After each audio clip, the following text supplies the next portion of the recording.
Good morning students.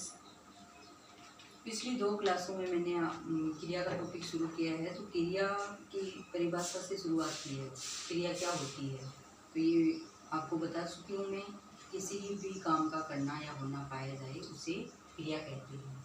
आगे हमने पढ़ा कि कर्ता क्या होता है और कर्म क्या होता है, उसका भी पता होना जरूरी है। क्योंकि जब हम क्रिया पढ़ रहे हैं तो हमें ये भी पता होना चाहिए कि कर्ता काम को करने वाला होता है और कर्म मतलब कर्ता जिस काम को करता है उसे कर्म कहा जाता है।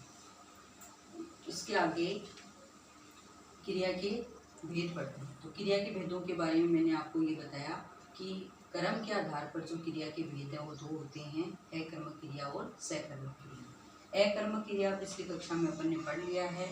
अब अकर्मक क्रिया के उदाहरण देखते हैं। सबसे पहला उदाहरण है वे हंसते हैं। वे हंसते हैं, हंस रहा है। वे मतलब कर्ता, वे यहाँ पर कर्ता है और ये हंसना क्या है, एक क्रिया है। तो क्रिया का प्रभाव सीधा कर्ता पर पड़ रहा है, तो ये वाक्य अकर्मक क्रिया का उदाहरण है। दूसरा वाक्य है नीता खा रही है। नीता खा रही है, नीता यहाँ कर्ता है और नीता खा रही है। यहाँ हमें ये नहीं पता है कि नीता क्या खा रही है, लेकिन नीता खाने का काम कर रही है, वो कुछ खा रही है। तो यहाँ खाने का प्रभाव सीधा नीता पर पड़ रहा है, तो यह भी एक अकर्मक क्रिया का ही उदाहरण है। तीसरा है पक्षी उड़ रहे हैं। उड़ने का काम कौन कर रहा है, यहाँ पक्षी कर रहे हैं। तो पक्षी उड़ रहे हैं, तो उड़ने का जो सीधा प्रभाव है उड़ना क्रिया का, वो पक्षी पर पड़ता है।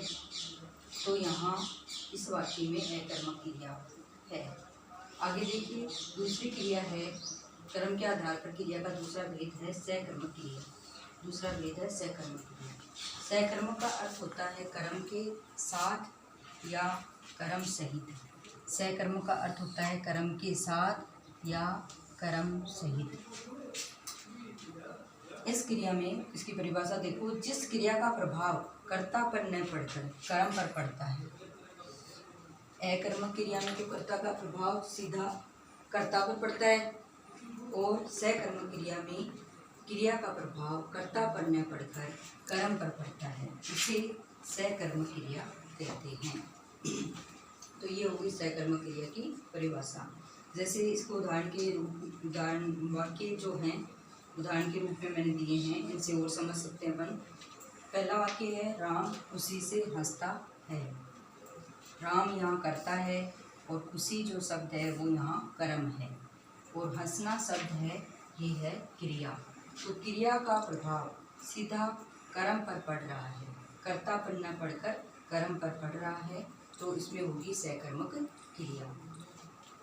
क्योंकि अगर हम राम को अलग करके देखें कि खुशी से हंसता है, कोई हंस रहा है तो कैसे हंसा रहा है, खुश होकर के हंस रहा है, तो हंसने का प्रभाव सीधा पड़ रहा है खुश होने पर, तो ये इसमें सकर्मक क्रिया मानी जाएगी। दूसरा वाक्य है नीता खाना खा रही है। नीता करता है, खाना कर्म है और खा रही है क्रिया है। तो क्रिया का सीधा प्रभाव यहाँ खाने पर पड़ता है। नीता खाना खा रही है, ये सकर्मक क्रिया का उदाहरण है।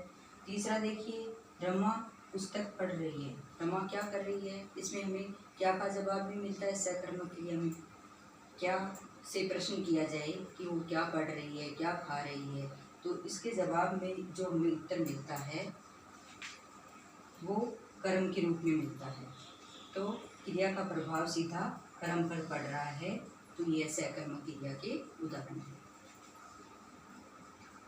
रमा पुस्तक पढ़ रही है, तो ये भी सकर्मक क्रिया की एक उदाहरण हो गए।